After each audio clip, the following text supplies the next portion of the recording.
Hello everybody. In this video I will show you several different Halbach arrays, specifically circular ones, and we will start off with one type of it, and this is a circular Halbach array that focuses the magnetic field on one side stronger than on the other side. And I will show you shortly the magnet under the magnetic viewing film viewer, and this is the weak side of the magnet. I will show you like this so you can see the magnet a bit, and if I turn it on the side you will see the field extends much larger on one side than on the other side. And now I will show you, if I flip it around, the strong side. As you can see, it extends much further, and I will do it like this so you will see the magnet itself, so you see what's going on behind.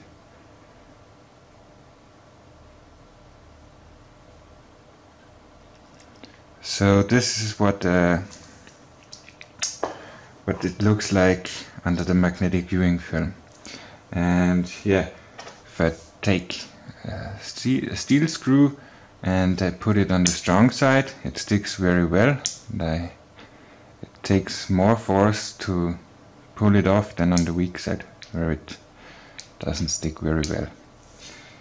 So this would be a directional circular Halbach array, and I've also made one in the same shape, but the magnets are oriented differently, so it doesn't focus the field on one side, but it focuses more on the inside and on the outside, and I will show you under the viewing film.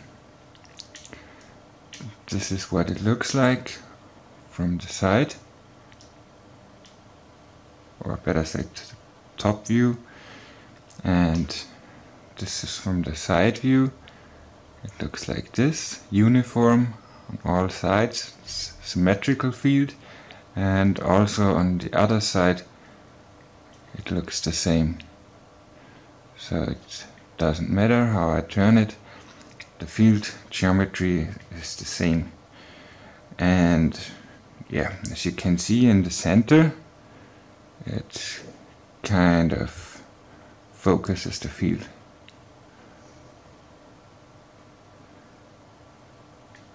And making a strong field on the outside, as also on the inside. And so the difference between these two arrays that look the same is the orientation of the magnets.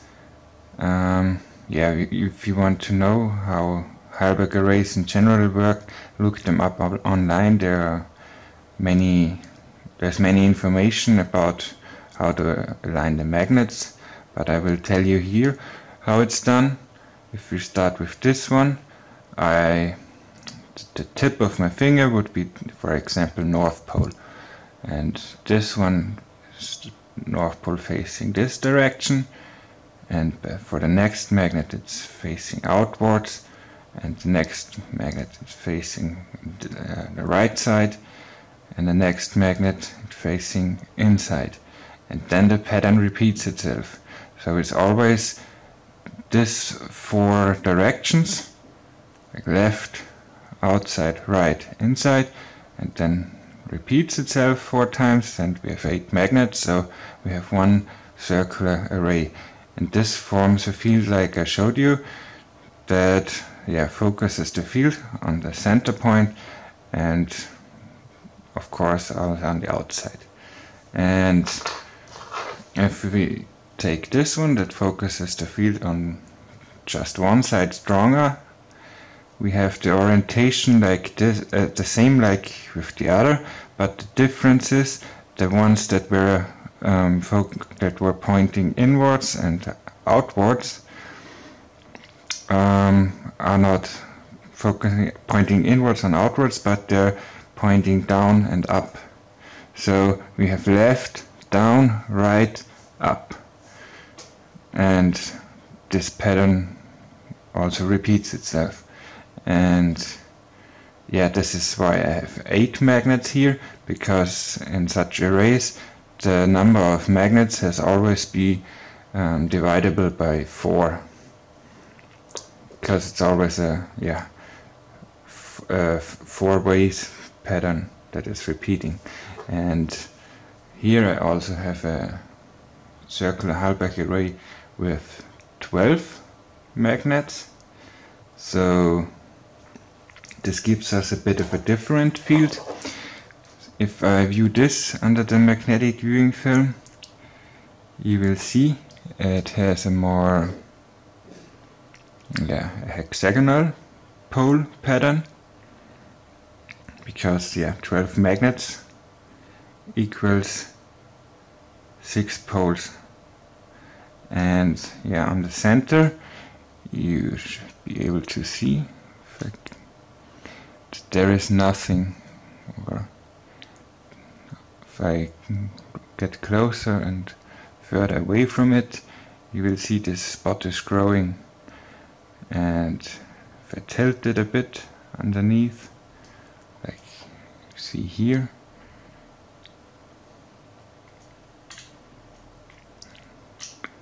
then you can see in the middle there's like a center point. There's no magnetism there, but there is basically the center point where everything is coming from.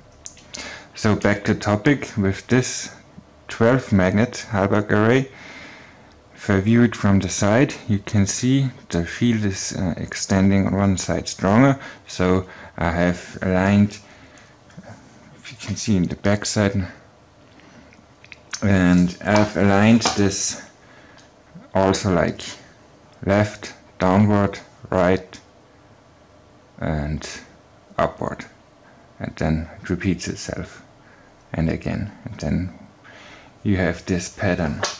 So what I want to tell you with this is that there are many ways of how you can arrange a Halbach array, and depending on how you arrange them, the effect of the field is also different.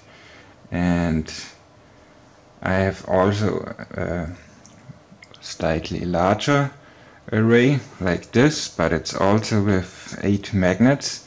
And on this array I've arranged the magnets completely differently than showing before. I don't know if this is still called a Halbach array, but anyways, this is a simple form. I have arranged it when tip of my finger is north pole, it's facing inwards, then outwards, inwards, outwards, and so on, just alternating north-south. And this also gives us an interesting field, I think.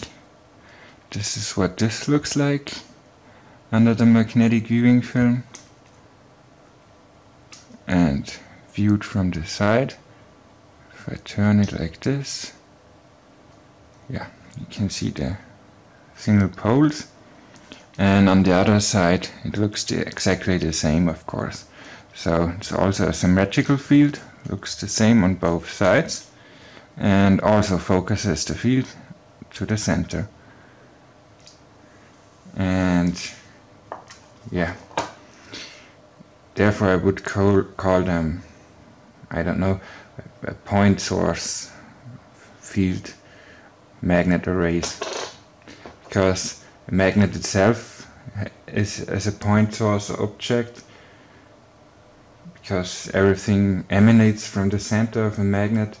But with this arrays we take point source objects and make one single bigger point source field out of it, if you understand what I mean by that. And what I found out is, let me remove some of the other magnets. If I stack them on top of each other, they make very interesting fields.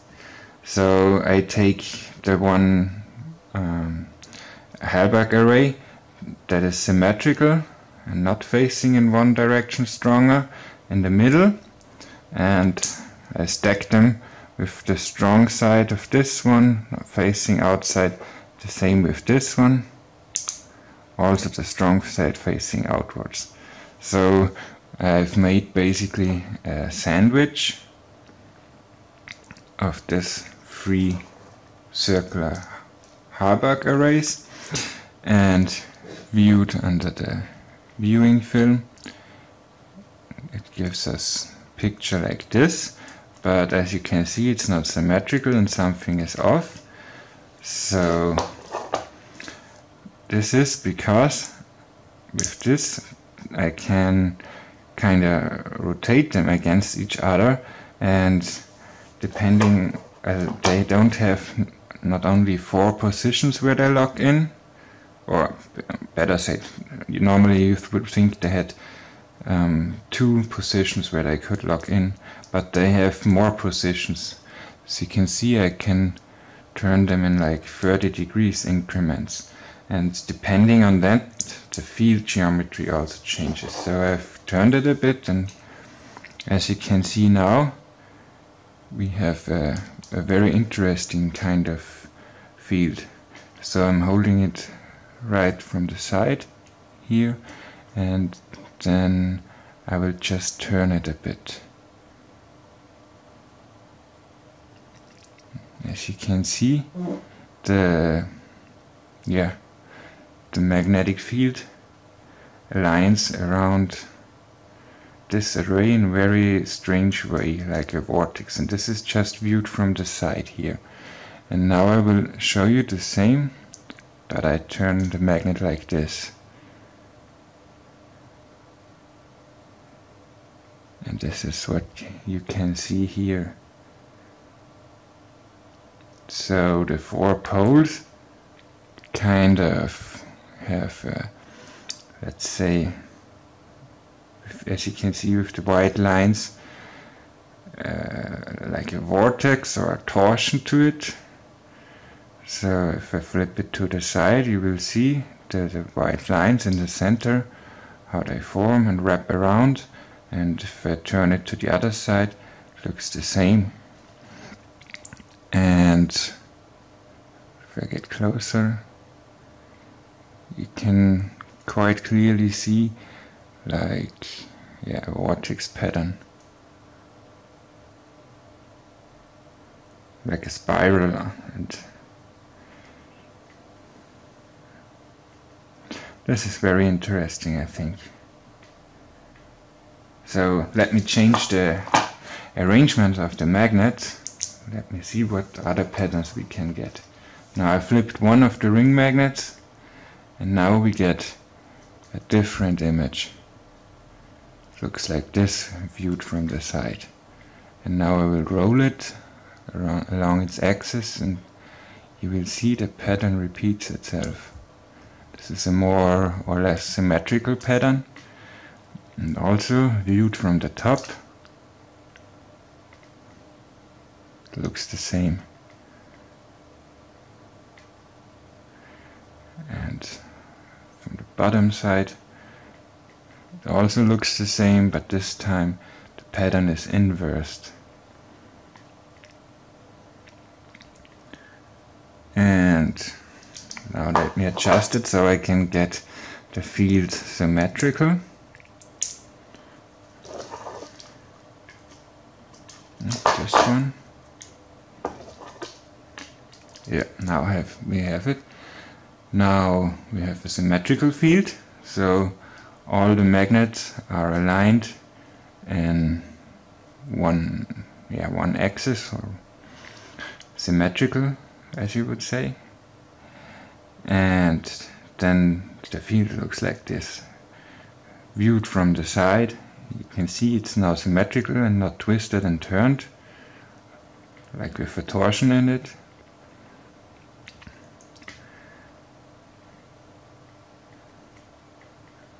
And so, yeah, they're all focusing the field outwards and to from one single center point. that you could imagine is right in the center in here. And what I'm going to do now is I will flip the outer magnets 180 degrees so their strong side is facing inwards. And basically this is focusing all the magnetic fields right to the center point. Let me see if I got that arrangement. I think you have to turn it a bit.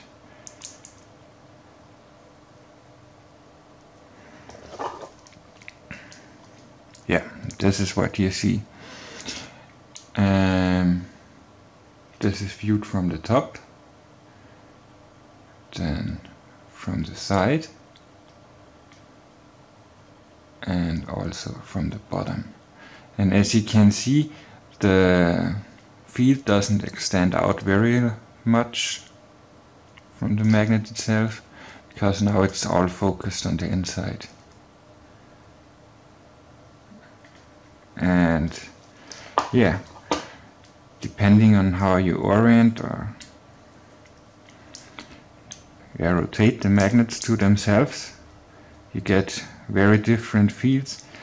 And this is what I think is very interesting with these circular Halbach arrays, because the way you oriented them, the shape and also the properties of the magnets change. And I can also do the same with these two 12 magnets made circular Halbach arrays. And now I'm showing you the strong sides, and this will be the weak sides. So I will put together the weak sides, and they smack together really tight, so they're hard to remove. And if I view this under the magnetic viewing film, you will see that there is a twist in them if I view this from the side.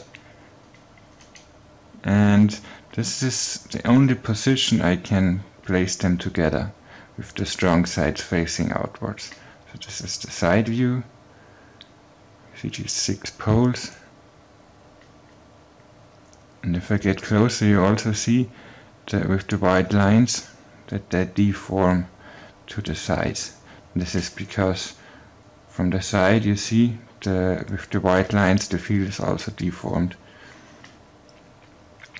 But no matter what I do, I can't bring them in a different position where they lock in. They're just... I can't place them in another way. It will always lock like this. And this is different when I take the strong sides. Now I have to be careful. This can pinch me really hard because they're extremely strong in this arrangement. So now the strong sides are facing together, and I will show you this under the viewer. This is the weak side, and if I turn it, the other side looks the same. And this is when I view it from the side. As you can see, now the field is symmetrical. It's not shifted like before. And this also focuses the field right to the center point. So, like a magnet itself is a field laser, this is a stronger version of it that you can make with many smaller magnets.